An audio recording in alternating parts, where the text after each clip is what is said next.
Cette interview vous est proposée par notre partenaire, le groupe Limagrin, de la terre à la vie.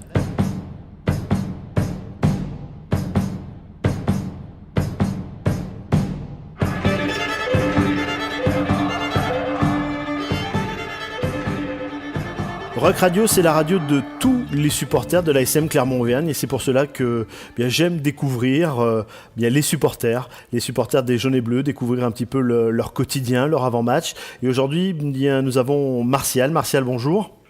Bonjour Jérôme. Fidèle supporter de l'ASM. Et fidèle de chez les fidèles, comme beaucoup. Je suis pas le seul. Et heureusement pour l'ASM, un vrai de vrai, abonné depuis 94. Tu as pris le virus quand tu étais tout petit ?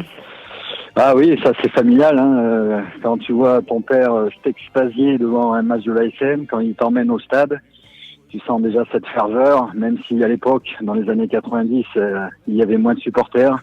Mais j'ai tout de suite accroché. J'ai mordu à l'hameçon, comme on dit. Et c'est devenu ma passion, l'ASM, les jaunes et bleus.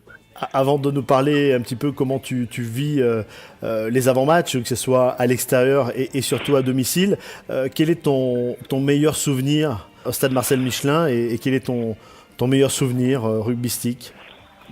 Ouais, alors au stade Marcel Michelin, il y en a plusieurs. Et j'ai en mémoire, comme beaucoup, cet essai de 100 mètres conclu par Vincent Debatty contre le Stade Français qui n'apportait qu'un point de bonus offensif, mais qui dans son déroulement était juste extraordinaire. On entend même quand on peut revoir les images le bruit assourdissant dans les tribunes, monter à chaque mètre gagné par les Montferrandais. Et c'est vrai que c'est une image qui me reste gravée. Pénalité contre les Parisiens.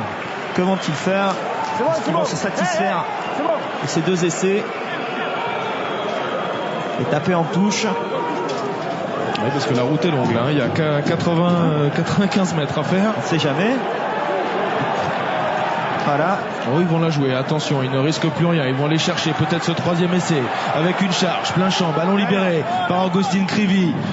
Seigno à l'intérieur, il a des solutions et finalement le soutien de ses avants avec Vermeulen. Sortez, en derrière. Lowaki qui va peut-être trouver du soutien à l'intérieur, c'est Zirakashvili. Ils le veulent, ce troisième essai synonyme de bonus offensif. Ce sera peut-être la plus longue action de cette rencontre avec la passe sur le pas maintenant pour Malzieu qui va revenir à l'intérieur. Il a du soutien, Malzieu avec Rougerie, il ne l'a pas servi. Vermeulen, nouvelle séquence impulsée par les Clermontois qui en demandent. Et le plaquage sur le côté d'Antoine Burban avec maintenant l'AVA, la combinaison de Batti. Ballon relevé. Floche, Julien Pierre, Rougerie. Avec Tipolo, quelle séquence avec Canale qui est échappé au plaquage. Gonzalo Canale d'Argistera avec Tipolo. Quelle séquence de Clermont avec Tipolo. Ils ont remonté quasiment 80 mètres. Et peut-être le bonus offensif au bout de cette action incroyable. Quelle maîtrise des Clermontois. Oui, c'est fait. Magique. Oh, c'est super. Bravo Clermont. L'essai du bonus offensif venu de nulle part. Venu de 90 mètres, Thomas. Après, le plus grand souvenir rugbystique, l'inconvénient de l'ASM, c'est malheureusement ces titres, donc il n'y en a qu'un en 2010, le 29 mai 2010, quand on gagne enfin ce bouclier. C'était ma 7e finale et c'était enfin la bonne. Et donc c'était un soulagement énorme, une émotion extraordinaire qui restera gravée pour moi et pour tous les supporters amoureux de cette équipe, gravée pendant très longtemps. Tu fais partie des nombreux abonnés du stade Marcel Michelin. Où es-tu placé à l'occasion des matchs ? Alors moi j'ai eu l'honneur de changer de place quand la nouvelle tribune qui a remplacé les anciennes populaires a été créée en 99. Du coup je suis passé en tribune Auvergne, je suis escalier 3 entre les 22 mètres et les 40 mètres. Et surtout là je suis au niveau 2, au niveau supérieur. Alors on a des habitudes en tant qu'abonné, même si on pourrait glaner peut-être un emplacement un petit peu meilleur. On rencontre des gens, toujours les mêmes, et on n'a pas envie de changer. Comment se passent les avant-matchs ? Est-ce qu'il y a un protocole ? Est-ce qu'il y a de la superstition ? On est assez classique, hein. On part quand même assez tôt, 2 heures à peu près avant le match. Et puis on se gare pas très loin du stade et on va dans un bar qui fait l'angle de l'avenue de la République. On se retrouve entre copains, amis, abonnés, devant une bière pour préparer le match, pour parler de la compo, des blessés, des nouvelles, des rentrants. Et après, on s'en va tranquillement au stade. Moi, j'ai pour habitude d'arriver assez tard.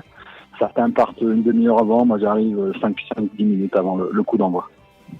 Quand tu dis on, c'est un mouvement de foule, c'est un déplacement en groupe. C'est un groupe. Comme ce sport est un sport collectif, les supporters sont collectifs.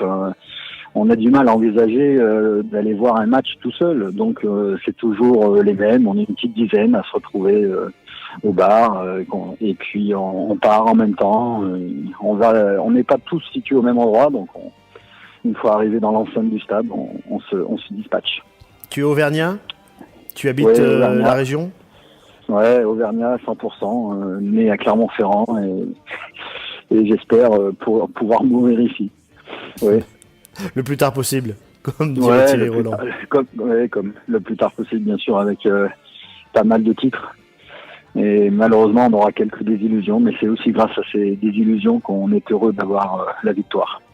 Bien, c'était avec nous Martial, parole aux supporters, l'un des nombreux membres de la Yellow Army. Martial, merci d'avoir répondu à mes questions. Merci d'être fidèle à Rock Radio. Et puis on te souhaite encore de très très beaux matchs au stade Marcel Michelin et de belles aventures avec ton club préféré qui est l'ASM Clermont-Auvergne.